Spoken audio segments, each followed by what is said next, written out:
Hola amigos, el narcosocialismo ha mostrado en Ecuador su cara más siniestra con el vil asesinato de Fernando Villavicencio, candidato a la presidencia de Ecuador. Le costó la vida su ataque frontal a las mafias criminales que dominan la costa del país andino. También su hostigamiento al grupo político vinculado con el expresidente Rafael Correa, que no solo propicia, ampara y encubre el crimen organizado, sino que obedece sus consignas al nutrirse de sus generosos fondos. No es una coincidencia que Villavicencio fuera el favorito para derrotar a ese narcosocialismo siglo XXI en una posible segunda vuelta tras las elecciones del 20 de agosto. Hola, soy Constantino de Miguel, les saludo desde España y les doy la bienvenida a mi canal desde mi punto de vista. Sin protección, a la luz del día, en el centro de Quito, tras un mitin de su campaña electoral, los sicarios descargaron una ráfaga de disparos sobre el vehículo en el que había ingresado Fernando Villavicencio, asesinando en el acto al candidato, Don Villa, 59 años, un hombre sin color político definido, pero militante encarnizado contra esa diabólica alianza formada por el narcotráfico y el socialismo siglo XXI, y cuyo primer representante en Ecuador es el expresidente prófugo en Bélgica, Rafael Correa, quien sabía que en una segunda vuelta de las elecciones, la coalición democrática liderada por Fernando Villavicencio derrotaría a su candidata títere, Luisa González. Al correísmo, por lo tanto, le convenía quitarse de encima a su rival más molesto. Por estos 6 años de destrucción, nuestra venganza personal será contundente. Había que eliminar a ese hombre que durante más de 20 años había protagonizado más de 250 acciones legales contra Rafael Correa. Su régimen bolivariano entre 2007 y 2017 convirtió al Ecuador en un paraíso para el narcotráfico al desmantelar la base militar estadounidense de Manta y permitir el ingreso de los cárteles mexicanos que tendrían en Ecuador un excelente trampolín para distribuir la droga al norte.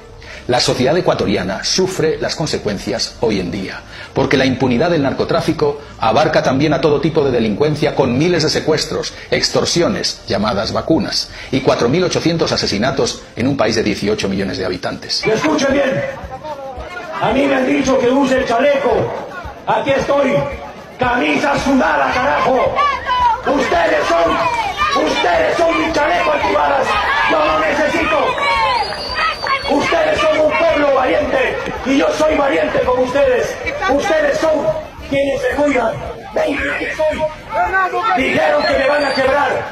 Aquí está Don Villa. Que vengan los capos del narco. Vengan. Que vengan los sicarios. Que vengan los vacunadores. Se acabó el tiempo de la amenaza. Aquí estoy yo. Que me van a quebrar. Podrán doblarme, pero nunca van a quebrarme. Fernando Villavicencio, Don Villa, desenmascaró los manejos y la corrupción del gran padrino, el soberbio y verborreico Correa, que además convirtió al Ecuador en un gran laboratorio de ingeniería social, dilapidando los multimillonarios recursos obtenidos del petróleo para intentar crear un Estado totalitario a imagen y semejanza de Cuba, Venezuela o Nicaragua. No lo logró, gracias a la resistencia del pueblo ecuatoriano, cuyo gobierno dictó una orden de prisión contra el exmandatario tan pronto dejó el poder, por el colosal desfalco financiero que llevó a cabo durante su mandato presidencial. También se truncó la construcción de ese ominoso socialismo gracias a la labor de hombres valientes como Fernando Villavicencio, quien tuvo que sufrir por ello cárcel, allanamientos y repetidas amenazas contra su vida. La última de esas amenazas, tristemente, se cumplió.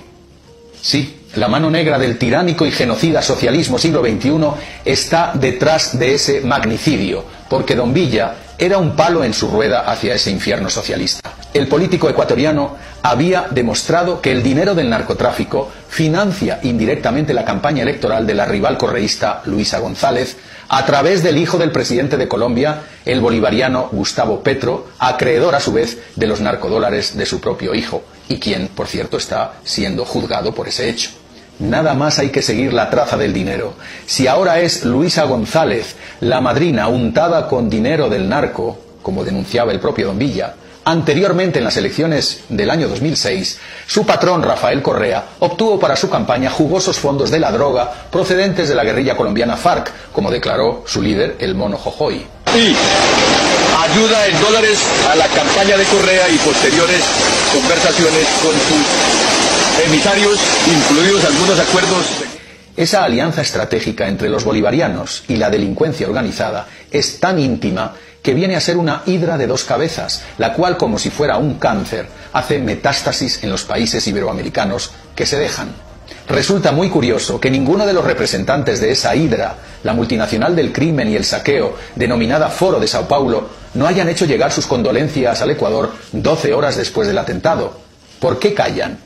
Porque son cómplices y traman lo mismo para sus países. Por cierto, todos tienen el mismo manual, una edición siglo XXI del Manifiesto Comunista de Carlos Marx, según el cual la violencia está justificada para alcanzar la dictadura del proletariado, porque la violencia, como dijo Marx, es la partera, la comadrona que da a luz una nueva sociedad, esa sociedad de pobreza y destrucción que vemos en Cuba, Venezuela y Nicaragua y en otros países de nuestra Hispanoamérica. Volviendo a Ecuador, con su sacrificio, Fernando Villavicencio despeja cualquier duda, si es que alguien las tiene todavía, sobre esos clarísimos nexos entre el negocio de la droga y el socialismo bolivariano. Por un lado, los políticos manipulando al pueblo con su discurso envolvente, victimista y populista, destinado a conquistar el poder y cambiar las leyes, a fin de que sus verdaderos jefes, los narcos, tengan vía libre, puedan lavar el dinero y conducir sus operaciones ilícitas, poniendo a la sociedad entera a los pies de sus caballos. Y por otro, las mafias comprando voluntades mediante la extorsión, el soborno o el asesinato de jueces, policías y militares, y también reclutando a gente pobre para que hagan un trabajo que les permita salir de la miseria.